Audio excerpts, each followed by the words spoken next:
बीवी, तुम्हारा नाश्ता रख। और तुम्हारा?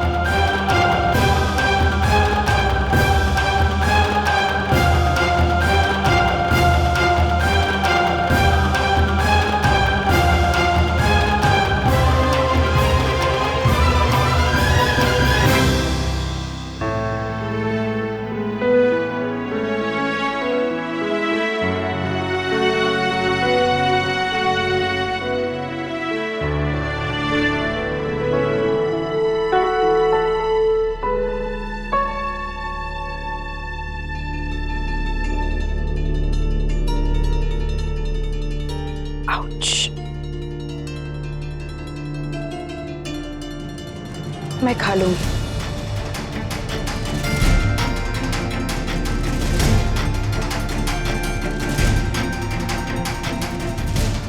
पता है, तुम तो स्ट्रॉन्ग वुमन हो ना। देखते हैं।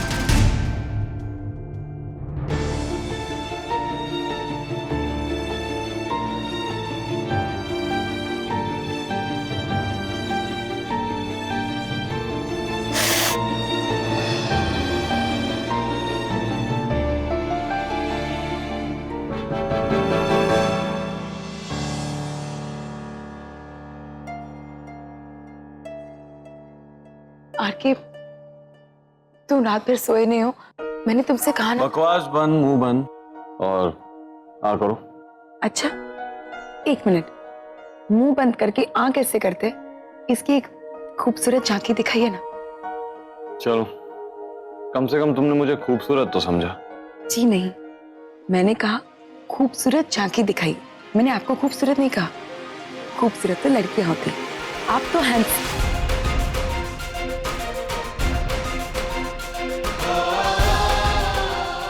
हाँ हाँ, आप बताने वाले थे ना। वो, हाँ, मुंह बंद करके आँख कैसे करते हैं? बीवी तुम तो सुपर वुमन हो ना।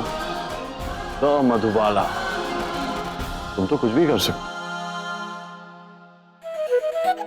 आके मैं खा लूंगी।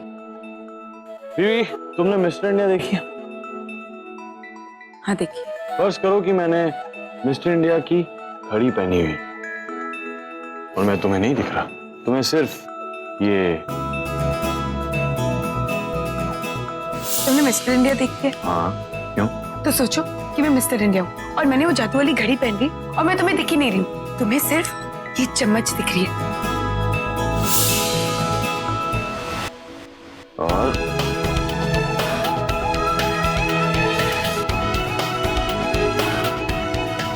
वैसे आरके, तुम मूंछों के साथ अच्छे नहीं लगोगे। पर तुम सीमा जी की फ्रूट से भरी हैट पहनकर बहुत ही इंटरेस्टिंग वेजिटेरियन लगोगे।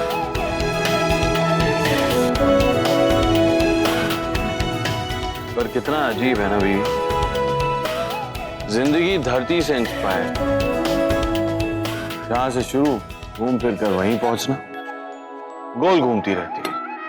पहले तुम मुझे खिलाती और मैं तुम्हें खिला रहा हूं। सिर्फ फर्क इतना है कि मैं तुम्हें तकलीफ नहीं देती थी। तुम तो वैसे भी हद हो। अरे, पहले तो तुम वॉशरूम जाते वक्त परेशान कर रही, अब नाश्ता करने में नखरे। तुम्हारे पास उस वॉशरूम वाले टाइम पे वो मैजिकल घड़ी तो नहीं थी ना? और अगर होती तो?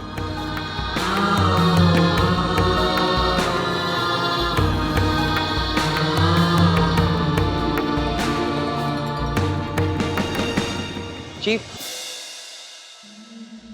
लो, मोटा कैलेंडर भी आ गया।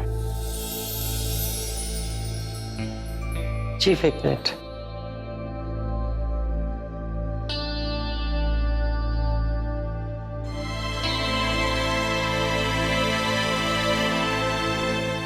क्या हुआ बेटे? चीफ, वो भाभी जी की ब्लड रिपोर्ट्स आ गई, आपसे कुछ बात करनी आई है। आप चलिए। जी, तुम यहीं रुको, मैं आता हूं।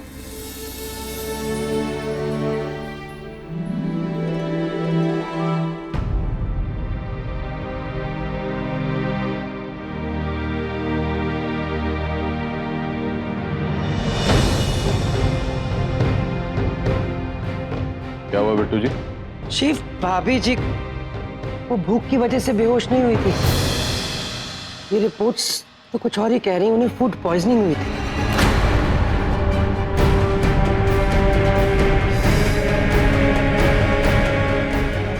Food poisoning? पर उसके लिए तो कुछ खाया होगा ना उसने। मधुबाला का तो व्रत।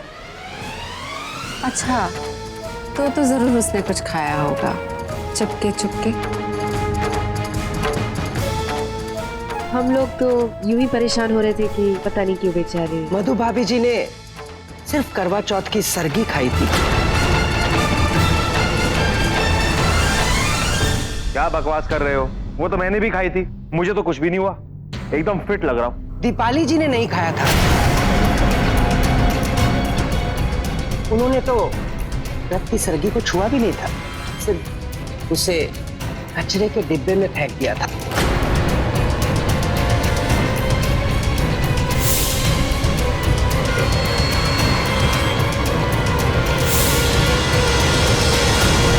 और मधु भाभी ने वहीं से निकालकर उसे खाया था।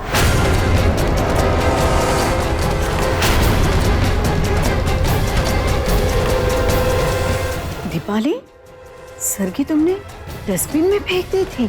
जी आंटी जी, मैं मधु भाभी जी के साथ ही था जब उन्होंने दीपाली जी की फेंकी हुई सरगी कचरे में से उठाई थी।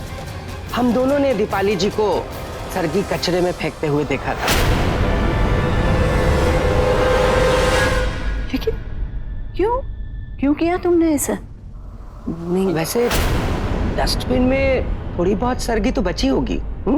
अगर आप लोगों को विश्वास ना हो तो चलकर देख सकते हैं। नहीं, हाँ हाँ मम्मी जी, फेंकी थी मैंने, लेकिन सारी नहीं फेंकी थी, खाई थी उसमें से मैंने थोड़ी।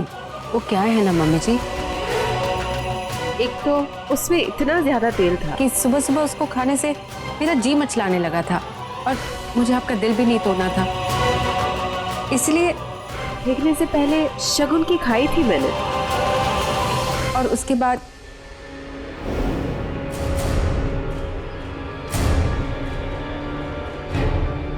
तुम मुझे क्यों ऐसे देख रहे हो? मैंने क्या गलत किया है? अब मुझे क्या कोई सपना थोड़ी ना आएगा कि मधु मेरी फेंकी हुई सरगी उठाकर खाएगी। मैंने तो नहीं कहा था ना मुझसे। अगर वो कुछ कच्चे के डिब्बे में से उठाकर खाती है तो इसमें गलती या तो कच्चे के डिब्बे की है या तो मधुबाला की। मुझे क्यों दोष दे रहे हो तुम? मैंने तो तुमसे कुछ नहीं कहा, तो सफाई किस बात की दे रही है? मैं सफाई। चीफ, भाभी जी ने सरगी कचरे के डब्बे से उठाकर खाई थी। वो एक प्लास्टिक के जिप लॉक लगे हुए बैग में से निकाली गई थी, तो उसमें कचरा या कोई गंदगी लगने का मतलब ही नहीं बनता। उन्होंने प्लेट में निकाली और खा ली।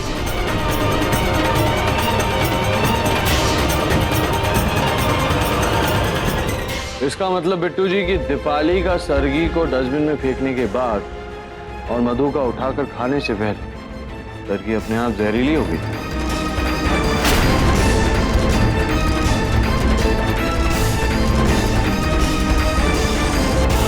कितना जहर भरा है इस घर में।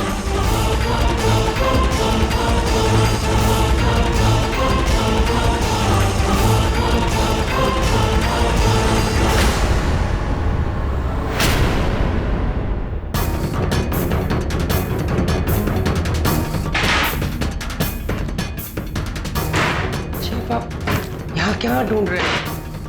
बिट्टू जी, लोगों के दिलों में जहर होने से मधुबाला की मेडिकल रिपोर्ट में फूड पॉइजनिंग नहीं आ सकती, और भी कुछ है, ढूंढिए उसे।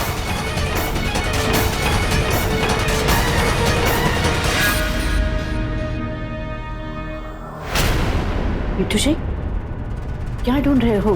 क्या चाहिए ऋषु को?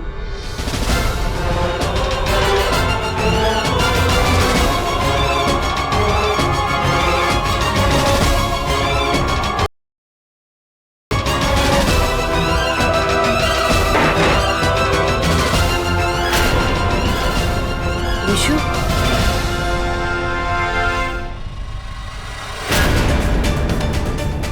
डैडी जी, यार के कर क्या रहा है? तेरी खबर खोदने के लिए कोई हथियार ढूंढ रहा है, होशियार रहना।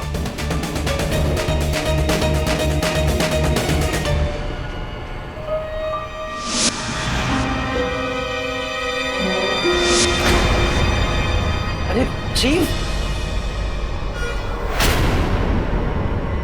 ये देखिए क्या है ये देखिए।